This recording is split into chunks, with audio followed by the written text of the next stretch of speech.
forecast first. Sponsored by Matex Heating, Cooling, and Plumbing. Well, it's a nice Friday evening across central Illinois. Look at that sun that is setting there on Gibson City tonight. Quiet conditions. A little bit warmer today as our temperatures actually made it to the 40s across the area. We've got those clear skies, you can see, with temperatures that are now starting to cool off again. We're back down to the mid-30s. It's still 39 in Lincoln and Taylorville, 38 in Effingham. As we go throughout this evening, people heading home on this Friday night, even riding the bikes. Temperatures will be falling back down to the mid-20s by 11 o'clock. Got to talk about the weekend that may have a little bit of rain in there. Could we see snowflakes mixing in? We'll answer that coming up. WCIA 3 News starts right now.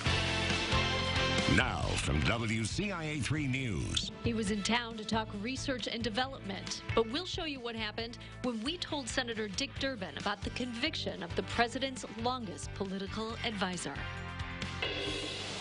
And more than 80 dogs were found hoarded inside a home in Champaign. Now the owners are facing charges. You were supposed to be able to drive over this bridge today, but that's not happening. How much longer? You're going to have to wait. You're watching your local news leader. This is WCIA 3 News at 5. Senator Durbin, Roger Stone was found guilty of witness tampering and lying to Congress this morning. What are your initial reactions? I'm not surprised. That's right. He says he's not surprised, but his face tells a different story. Good evening. I'm Paul Cicchini. And I'm Jennifer Roscoe. Roger Stone, one of President Trump's longest tenured political advisors, was found guilty today on charges including tampering and obstruction. Senator Dick Durbin campaigned when the news came out, and we gave it to him. WCIA 3's Andy Olson is live in our newsroom. Andy, you were the one to tell Durbin about Stone's conviction. What else did he say? Jennifer, he says he's kept close tabs on the case before today. Stone was accused of collaborating to release damaging emails from Hillary Clinton in 2016 and then lying about it to Congress. He was found guilty on all 7 counts. That included 1 count of witness tampering and obstruction of proceedings and 5 counts of a false statement. Senator Durbin was on the U of I's campus today to promote research and development funding, but he says he's been expecting this. I read the account of what he has said, what he's done, and it seemed to me that he should have bargained a better plea if he could have. He was going to lose this trial, so I'm not surprised. Durbin has said in the past that he didn't want to assume Stone's guilt, but found it suspicious when he pled the Fifth during one investigation last December. Stone's sentencing date was set for February 6th. He faces a maximum sentence of 50 years.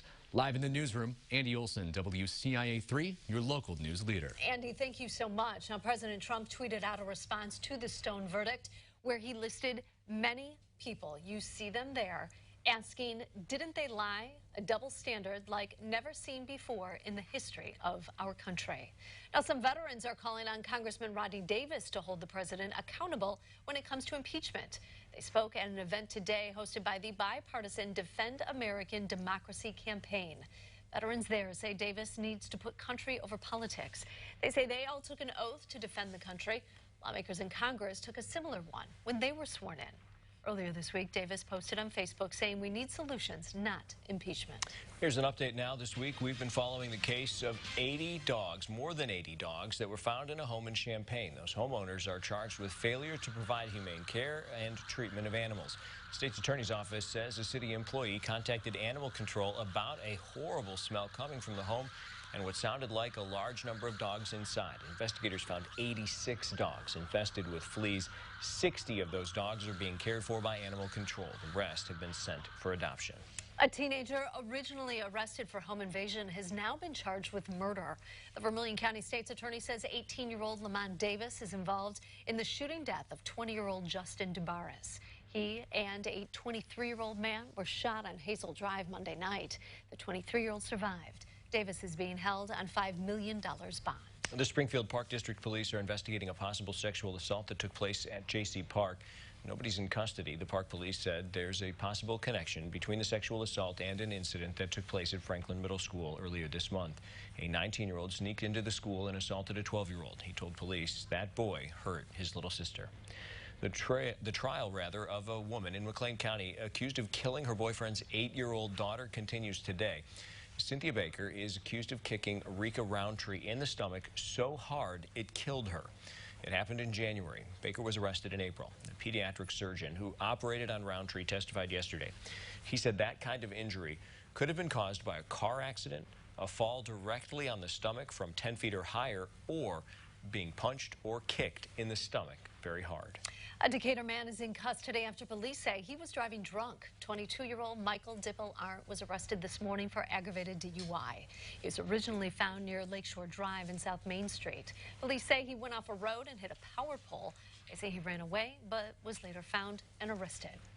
One Champaign construction project is running into delays. Yeah, the Bradley Bridge over I-57 was supposed to be done today, but its completion date is being pushed into December. WCIA 3's Courtney Bunting is live on Bradley. Courtney, what is slowing them down?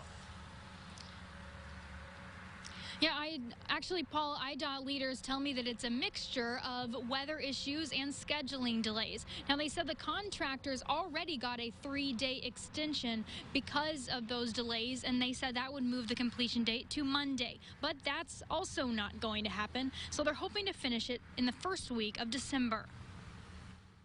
I'm sure that the frustrations will grow, and I understand that, but I hope people will be patient with us, and I think they'll enjoy the product after it's done. But you know, it just takes some time, and we're pushing hard as we can to get there.